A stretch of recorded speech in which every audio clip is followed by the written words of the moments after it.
Okay, you'll probably be able to hear the bird in the background, as per usual. Coffee. Coffee is always important. Hey everyone, my name is Paul and welcome back to the channel. Today I am filming on a camera that is quite new to me. It's not a new camera by any means, but it's new to me. And thanks to some amazing connections of mine, I've got my hands on it. It's a Blackmagic Ursa Mini Pro, the first generation of it, with the 4.6K sensor, and I've managed to rig it out quite nicely, and it's what is recording this right now. A couple of things about the camera that might scare some people off is, first of all, no autofocus at all. Well, you can do one-shot autofocus with lenses that it supports, but I'm not using any of those lenses anyway. I'm using Rokinon or Samyang Cine lenses. The first Cine DS line they made, a VDSLR. Also got my hands on those, thanks to the same connections. And I'm currently on the 35mm T1.5.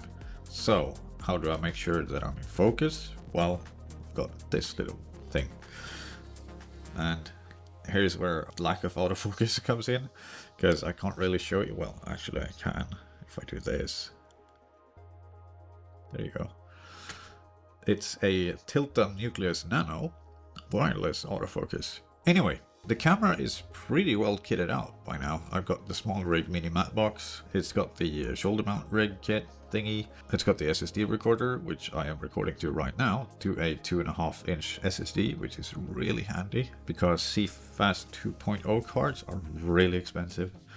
And the thing that this lacks, compared to Generation 2 or the G2, is the USB port, which this does have a USB-C port.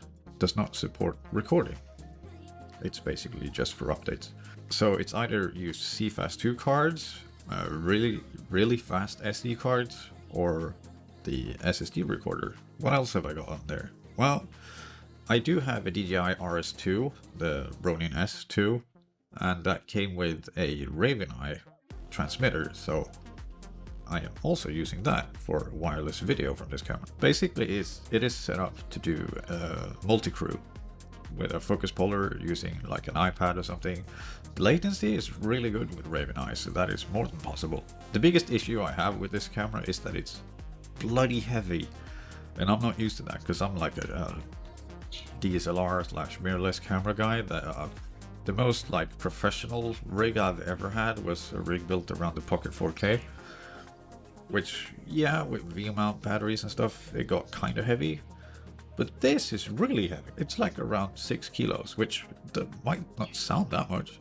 And when you first pick it up, it's like, oh, this is a comfortable weight. But when you've been lugging it around for an extended period of time, it gets, yeah.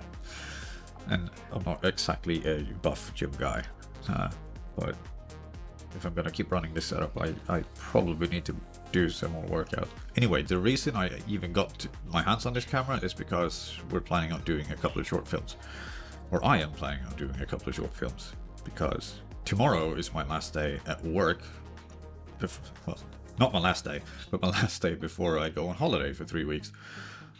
And my goal for these 3 weeks is to make at least one short film and have it basically finished. Maybe not like VFX or whatever, but shooting it, most of the editing, because it's been so long since I published something, and like this channel, it's been dead for quite some time, so I thought I would just, like, you know, wake you back up again. So basically I have 2 scripts written for 2 different short films. One is a horror film, or a horror short. It takes place here at home in our apartment together with my partner, my girlfriend, who will be the only actress in the movie.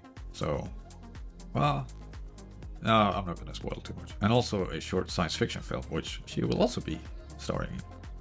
Probably also by herself, because, you know, we don't have a crew. I don't know any actors, and people are busy. So yeah, if there's one thing I've learned over the years making or trying to make short films and making different projects and videos, It's work with what you've got. If you don't have any active friends, well, ask around, see if your friends want to try it out. If it doesn't work, well, work with a smaller crew and a smaller cast, and just try to find people that are like you. But anyway, just wanted to say hi and try to spark some life back into this channel. I know the last time this channel was active, it was just basically random VFX stuff that I was testing out and not doing anything meaningful. So yeah, it's time to actually get into some proper filmmaking. And if you've watched all the way up to now, then well, thank you very much. I appreciate it. And I hope you'll stick around and see what's coming soon. Time to get it done. And I'll see you in the next video. Take care.